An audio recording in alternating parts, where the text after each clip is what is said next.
Weekly. On today's show, we'll talk to Calgary's feisty forward, Theron Fleury. And Arthur Zerbe gets a friendly pep talk as the Sharks and the Flames get revved up for the game of the week. We begin our look at the Eastern Conference in Pittsburgh, where the league's two hottest teams collided. Joe Sakic and the Nordiques took on the Penguins in a battle for first place in the Northeast. 11-11 into the first period, Andrei Kovalenko carries the puck into the Pittsburgh zone. His centering pass finds its way to Sakic, who swats it past Ken Reggett. The Nordiques get on the scoreboard first, taking the lead 1-0. 7 minutes later, the Penguins are on the power play, and it's Jaromir Jagr to John Cullen. He sends it to Chris Joseph, who moves in from the left point and blasts the one-timer by Stefan Bissett to tie the score at 1 through one period of play. It remains tied until late in the second, when Sean McEachern sends the puck cross-ice to Joseph, who winds up and cranks home his second goal of the game. The Penguins lead it 2-1 after 2 periods. In the third period, the pace quickens. Just over 1.5 minutes in, Peter Forsberg picks up the puck in the slot. He whirls and fires the wrist shot by Reggett, and the Nords tie the game up at 2 apiece. Now, just 30 seconds later, it's Valeri Kamensky, who works his way out of the corner. He pushes the puck ahead to Mike Ricci. He squeezes it into the net between Reggett and the post to give the Nordiques the lead, now at 3-2. 3 minutes later, the Pens respond. Martin Straka and Tomas Sandstrom go in 2-on-1. Straka blasts home the Sandstrom pass, beating Stefan Bissett to tie the score once again, this time at 3-3. Later in the third, while shorthanded, Tomas Sandstrom goes in from the breakaway. He's pulled down, but he still scores. Sandstrom puts the Penguins back in the lead at 4-3 late. But just 1 minute later, the Nords return the favor. Watch this time as Kamensky works the puck through a crowd in front to Owen Nolan. Nolan scores easily into the empty net. The teams are knotted up again at 4-4. Then 22 seconds later, Jagr picks up the puck in the corner. He skates around, the back of the net, comes out in front and shoots and scores to regain the lead for the Pens at 5-4 with under 5 minutes remaining. Pittsburgh is able to hold on this time and go on to a 5-4 victory over Quebec in one of the most exciting games this season, featuring the NHL's two premier teams. In Miami, John Van Beesbrook and the Florida Panthers were preparing to take on his and head coach Roger Nielsen's former team, New York Rangers. 6.5 minutes into the first period, Steve Larmer passes to Adam Graves. He shoots, and Mark Messier deflects the puck past Van Beesbrook into the net to make it 1-0 Rangers. After the two teams trade goals to make the score 2, the Panthers apply all kinds of pressure on Mike Richter, and finally Jason Woolley slams home the rebound, and Florida ties the score at 2-2. Still in the first, with the Rangers on the power play, Brian Leach carries it into the Florida zone and sets up Adam Graves, who rips the low shot that beats Van Beesbrook to the far side, and New York goes back on top 3-2 after 1 period of play. It remains that way into the third period. Just over 1 minute in, Scott Mellanby steals the puck and scores from close range, enabling the Panthers to tie the game at 3 apiece. But only 1 minute later, the Rangers strike back. Stephane Matteau's centering pass hits off Mark Osborne, trickles to Alexander Karpovtsev. He blasts the shot toward the net. It deflects off Florida's Jesse Belanger. New York goes ahead for good by a score of 4-3. The Rangers go on to win by a final count of 5-3, improving their record to over the 500 mark for the first time this season. On Long Island, head coach Terry Crisp and the Tampa Bay Lightning went looking for their third straight victory this season against the New York Islanders. This game is scoreless through the first period. Then 2 minutes into the second, Dennis Baskey's clearing pass is intercepted by Rob Zamner, who skates in. He blasts the rocket past Jamie McLennan into the Islander net. Tampa Bay goes on top 1-0. Later in the period, the Lightning does strike again. Brian Bradley skates out from behind the New York net and sets up Peter Klima, who scores to make it 2-0. Then just over 3 minutes later, the Isles respond on the power play. Vladimir Malakoff shoots the puck from the right point. Teammate Troy Loney gets the stick on it and deflects it past Dylan Krupa. New York gets on the scoreboard, but they still trail 2-1 after 2 periods of play. In the third period, now with just over 6 minutes remaining, the Lightning get a big insurance goal when Dennis Savard blasts home the slam shot from the top of the right circle. He beats McLennan for his first goal of the season to make it 3-1 Tampa Bay. Then with the Islander net empty and under a minute left in the game, Savard backhands home his second goal of the night from center ice into the empty net. Lightning cruise to a 4-1 win over New York. Tampa Bay improves its mark to 3-0 against the Islanders this season. Meanwhile, the Isles have only 2 wins in their last 10 games. Over at the Meadowlands in New Jersey, 34-year-old Swedish superstar Mats Naslund is in uniform for his new team, the Boston Bruins. They get set to face the Devils. 7 minutes into the game, New Jersey Stephane Richer carries the puck into the Bruins zone. He makes the perfect centering pass to a cutting Alexander Seamock, who goes to the backhand and scores on Blaine Locker. The Devils grab the lead by a score of 1-0 through 1 period. 5 minutes into period number 2 now. Claude Lemieux passes ahead to Tom Chorsky, who winds up and blasts the slap shot that gets past Locker between his pads. The Devils increase their lead to 2 goals at 2-0. Just 1.5 minutes later, goaltender Martin Brodeur gives the puck away to Dave Reed, who easily scores into the empty net before Brodeur can get back into position. Boston finally gets on the board, still trailing though 2-1. Then with under a minute left in the second, both sides battle for the puck along the boards deep in the Devil zone. Ryan Smolinski finally digs it free. He then stick-handles past Brodeur and slides it into the net, allowing the Bruins to tie the game at 2-2 after 2 periods. In the third, with under 6 minutes left on the clock, Naslund passes to John Sweeney. He shoots from the left point. Brodeur with the stop, but Smolinski's there to put home the rebound. Give the Bruins the lead for the first time in the contest. Boston goes on to win it 3-2, using 3 unanswered goals to come from behind. Amazingly, the Bruins have outshot their opponents in every game this year. Saturday night is hockey night in Canada, and in the Montreal Forum, some old friends were returning as Gilbert Dion and the Philadelphia Flyers came to town to face the Canadiens for the first time since the big trade earlier this month. This game is scoreless into the second period when Michael Renberg sets up former half John LeClair, who shoots and scores past Patrick Roy.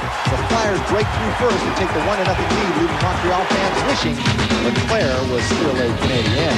6 minutes later, the same combination gets it going for the Flyers. Renberg shoots, Ross stops it, but LeClair puts home the rebound. His second goal of the night makes it 2-0 Philadelphia after 2 periods of play. 25 seconds into the third now, the Flyers offense continues to roll. Sean Podine picks up the puck, skates in on Raw, and he scores on the backhand to run the Philly lead up to 3 goals now at 3-0. Then just 48 seconds later, Renberg sets up Eric Lindros and shoots wide, but the puck caroms off the end boards right to LeClair, who scores to complete the hat trick and make it 4-0 Flyers as he continues to steal the show in his homecoming game in Montreal. Later in the period, with the score now 5-0, another ex-Canadian, Eric Desjardins, scores for the Flyers on the rebound to make the score 6-0 as Philadelphia goes on for the 7-0 drubbing of the Canadiens, thanks to outstanding play by a couple of former Montreal players. Ron Hextall earns the shutout with 18 saves. The Flyers blank the Habs for the first time since 1974. Now here's a look at the Eastern Conference standings as of February 27th. In the Northeast Division, the Pittsburgh Penguins and the Quebec Nordiques are keeping pace with each other at the top. Boston is third with 20, Montreal is fourth with 18, Buffalo has 17, followed by Hartford with 15, and Ottawa is last. In the Atlantic Division, after a slow start, the defending champion New York Rangers are finally at the top with 20 points. They are followed by the Tampa Bay Lightning with 18. The Islanders are third with 17, followed by Philadelphia and New Jersey with 16. Florida and Washington rounded out. Our look at the Western Conference begins in Vancouver, British Columbia. Last season's Stanley Cup runner-up, the Vancouver Canucks, and goaltender Kurt McLean were set to take on the LA Kings.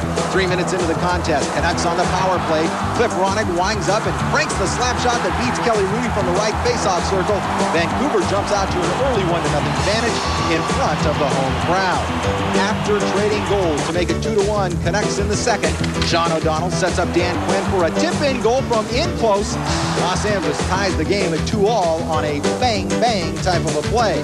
But just 41 seconds later, Vancouver begins an offensive explosion. First, Jeff Portnoy wrists home the shot from inside the right circle to regain the lead for the Canucks at 3-2.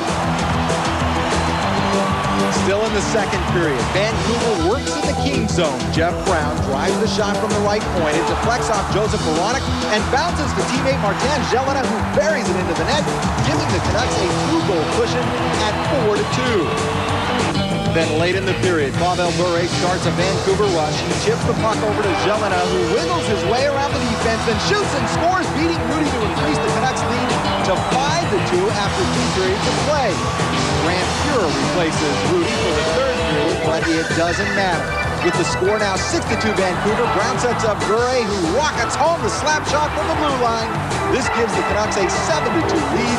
They would add one more goal late as Vancouver goes on to defeat the Kings by a final score of 8-2. The Canucks scored 6 unanswered goals, including 2 each from Courtnall and Jelena in the lopsided victory.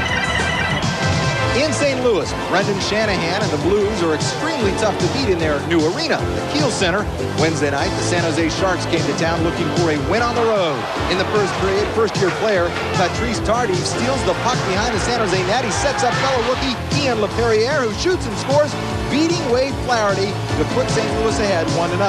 3 minutes later, the Blues attack the San Jose zone again. It's Tardif skating with the puck, then centering to Greg Gilbert, who one-times it into the net behind Flaherty, and St. Louis is out to a quick 2-goal lead, 2-0 after 1 period of play.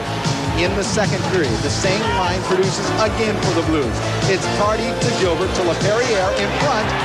He scores for the 2nd time in the game, and St. Louis appears in control of this one, leading 3-0 after 2 periods. 8 minutes into the 3rd, the Sharks finally show signs of life. Mike Lockjaw rips the shot from the blue line. Curtis Joseph makes the save, but Pat Balloon converts on the second rebound to get San Jose on the scoreboard. The Blues still lead it 3-1. With under 3 minutes left to play, San Jose makes it real interesting. Igor Larionov sets up Tom Peterson, who flips the wrister by Joseph, and suddenly the Sharks are within a goal with plenty of time remaining. 40 seconds later, the Sharks look for the tying goal, and they get it. Sandis Ozolinsh goes around the Blues defense. He shoots and he scores on Joseph to tie the game at 3-all, completing a miraculous comeback and leaving St. Louis wondering what just happened. 42 seconds after blowing a 3-goal lead, the Blues respond, and guess who sets up the play? Once again, it's the rookie, Tardif. He sets up Gilbert, who shoots and scores, beating Flaherty and reclaiming the lead for St. Louis. The Blues hold on for a 4-3 win on Greg Gilbert's. Dallas takes the first lead of the game 1-0 after 2 periods. Then with just over 1 minute left in regulation time, Edmonton goes with a 6th attacker, and Dave Stapleton centers to Todd Marchand, who spins around and scores on Moog, allowing the Oilers to tie the score at 1-1 late in the contest. 33 seconds later, Edmonton gets a power play, and they press for the winning goal in the Stars' end. This time, Shane Corson sets up Stapleton, who shoots and scores from in front, beating Moog to give the Oilers the come-from-behind victory by a final score of 2-1. Corson, Stapleton, and Marchand team up for both Edmonton goals in a span of just 33 seconds. In Chicago, a couple of American-born stars, Jeremy Roenick and Tony Amani, lead the Blackhawks into battle against one of their most hated Central Division rivals, the Detroit Red Wings. Less than 2 minutes into the game, Bernie Nicholls sets up Joe Murphy on a 2-on-1. Murphy is stopped, but he stays with the rebound and scores on the wraparound into the empty Detroit net with Mike Vernon out of position. Chicago goes on top 1-0 early. It stays that way until late in the second period when the Red Wings attack the Chicago net while on the power play. Dino Ciccarelli then sends the puck to Nicholas Lidstrom, who winds up and blasts home the one-timer from between the face-off circles, tying the score at 1. Then just over a minute later, Paul Coffey picks up the puck at his own blue line. He rushes into the Blackhawk zone and scores on the wrist shot, beating Ed Belfour to give Detroit the lead for the first time in the game, 2-1 after 2. But 32 seconds into the third period, Jeff Shantz makes a gorgeous end-to-end rush. He weaves his way through the defenders, then slides the puck past Vernon into the net, and Chicago ties the game at 2 apiece. 2.5 minutes later, the Red Wings answer back. Mike Sillinger shoots on goal. Belfour makes the save, but he fails to cover the puck, and Sergei Fedorov promptly makes him pay by putting it into the net. It's now 3-2 in favor of Detroit. And with 13 seconds left in the third, Keith Primo steals the puck and gets it to Ciccarelli, who fires it into the empty Chicago net. To put the game out of reach, the Red Wings pick up the win by a final score of 4-2. Detroit is now unbeaten in 6 straight. The Blackhawks suffer their first loss in the United Center. On Saturday night at Maple Leaf Gardens, Captain Keith Tkachuk and the Winnipeg Jets went looking for a big road win against Toronto, a team that always seems to give them trouble. With the Maple Leafs on a power play, 3 minutes into the game, Matt Sundin digs the puck out from behind the net, and he sets up Mike Ridley for the easy tip-in with goaltender Nikolai Khabibulin out of position. Toronto takes the lead, 1-0. Then late in the first, with the seconds ticking away, Dmitry Mironov blasts the shot that goes wide, but the puck caroms right out to teammate Dave Ellett, who puts it into the net and extends the Leafs lead to 2-0 after one period. In the second, Toronto continues its offensive barrage. Mike Gardner carries it into the Winnipeg zone. He drops the puck for Ellett, who winds up and fires the quick shot by Khabibulin to make it 3-0 Leafs. Tim Cheveldae comes into the game as the Jets goalie at this point.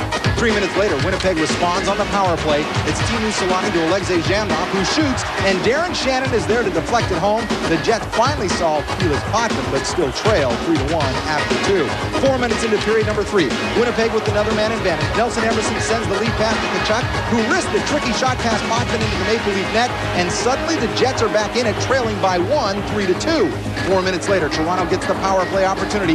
Matt Sundin sends the puck down low to Doug Gilmour, who then returns it to Sundin. He makes no mistake, driving the shot past Cheveldae to extend the Maple Leaf lead to 2 once again at 4-2.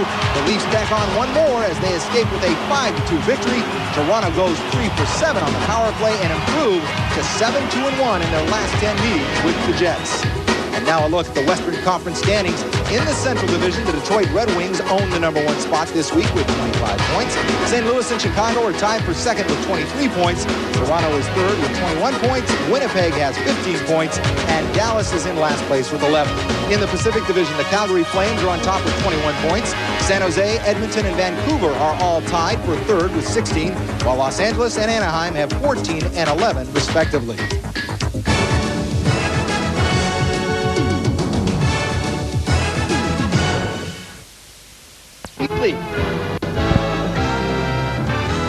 And now our hot shots of the week and the 10 best goals.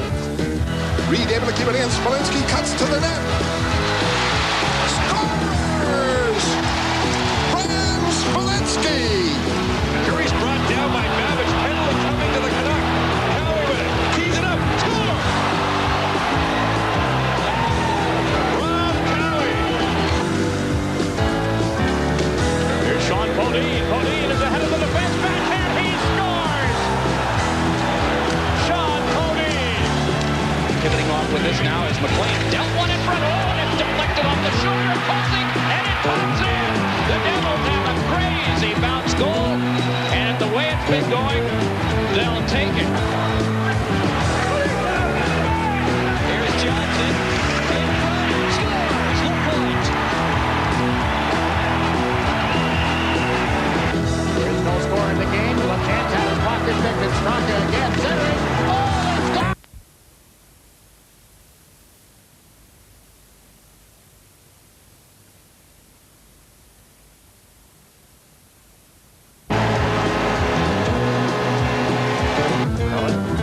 Trying to find Yager. Yager behind the goal. Turns around. Looking. Backhander. Hey! No, that's gone.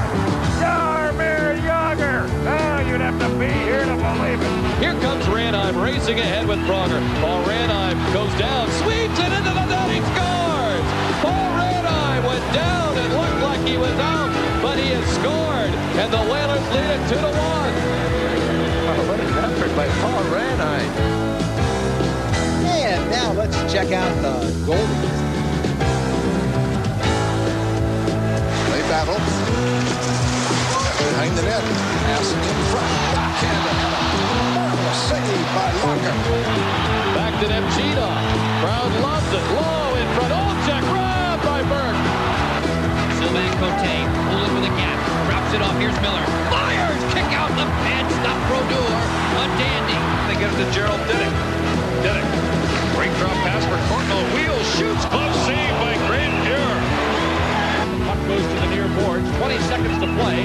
Ledyard in behind the goal. Centering pass. A shot. Oh, great skate save by Ranford. What a stop.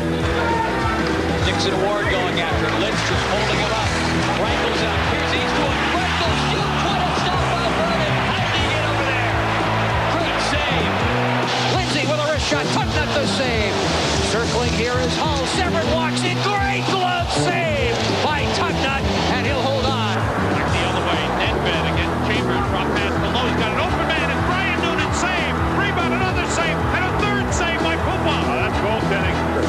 troisième maintenant devant Murphy. Derrière pour Lefebvre. Un tir. Et le tir! L'arrêt pour défense champion! Un filet complètement ouvert.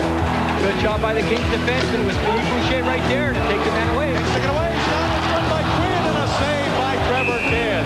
The Flames gave it away, and Dan Quinn with a great chance for a short-hander, but what a save by Trevor Kidd. Kidd loves to handle the puck. This time he's overhandling it. He puts it right on the stick of Pat Conacher, and Conacher makes a smart play. Look at Kidd get back there. He knew he made a mistake. He knew he had to cover up for his own mistake. Stacks the pads, gets this one right in the glove. And those are our hot shots of the week. And now, stories making headlines around the NHL. Matt Naslund signs with the Boston Bruins. Several NHL players reach milestones. Alexei Zhitnik is sidelined for 2 weeks. Sergei Zubov undergoes wrist surgery. Darius Kasparaitis and Gary Roberts are both out for the season. Pat LaFontaine is set to skate once again, and Tampa Bay and Chicago strike a deal. The Boston Bruins signed former Montreal forward Matt Naslund to a one-year contract on Tuesday.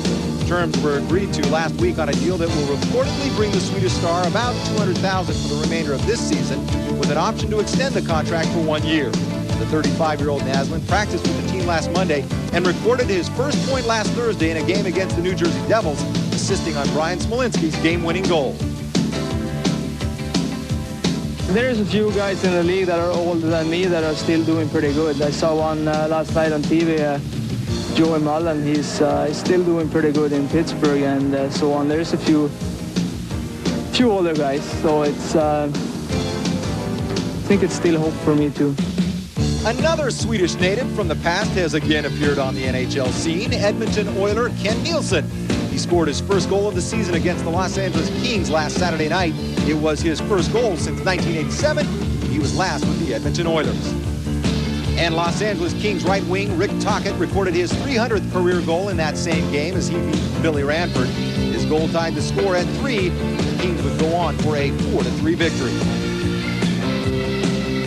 Left wing Luc Robitaille of the Pittsburgh Penguins also had a milestone, nodding his 400th career goal on a two-man advantage last Sunday in a game against the Buffalo Sabres. Robitaille scored twice in the third period as the Pittsburgh Penguins also had a milestone, nodding his 400th career goal on a two-man advantage last Sunday in a game against the Buffalo Sabres. Robitaille scored twice in the third period as Pittsburgh rallied for a 3-all tie. Hartford Whalers goaltender Sean Burke, last week's NHL Player of the Week, got his 100th career win in an overtime game against arch rivals, the Boston Bruins. He stopped 42 of 44 shots in the Whalers' 3-2 victory. And San Jose threw a pregame party on Sunday honoring left wing Gaetan Duchesne as he played his 1,000th career NHL game. Some Sharks teammates and old friends surprised Duchesne with gifts including a picture depicting Duchesne's career, first as a Washington Capital, then with Quebec, Minnesota, and now San Jose. Congratulations, Gaetan Duchesne. Buffalo's newest defenseman, Alexei Zhitnik, acquired last week in a trade with the Los Angeles Kings, is expected to miss at least 2 weeks after suffering a broken thumb in Sunday's 3-all tie with the Pittsburgh Penguins. Zhitnik is in his third NHL season and scored a goal in his first game as a Sabre last week. New York Ranger defenseman Sergei Zubov underwent wrist surgery on Monday to remove a bone chip from his ailing left wrist. Zubov's wrist had bothered him since training camp last month and decided that surgery now would allow him to return healthy in 3 weeks. He played in Sunday's game against Buffalo and scored 2 goals. And the Dallas Stars will be without center Brent Gilchrist for 3 weeks after he suffered a groin pull in a game against the Chicago Blackhawks on Sunday night. In other injury news, New York Islanders defenseman Darius Kasparaitis will undergo surgery this week to repair a torn anterior cruciate ligament in his right knee. The 22-year-old Kasparaitis was injured in a game with Montreal last Monday. He will miss the remainder of the season.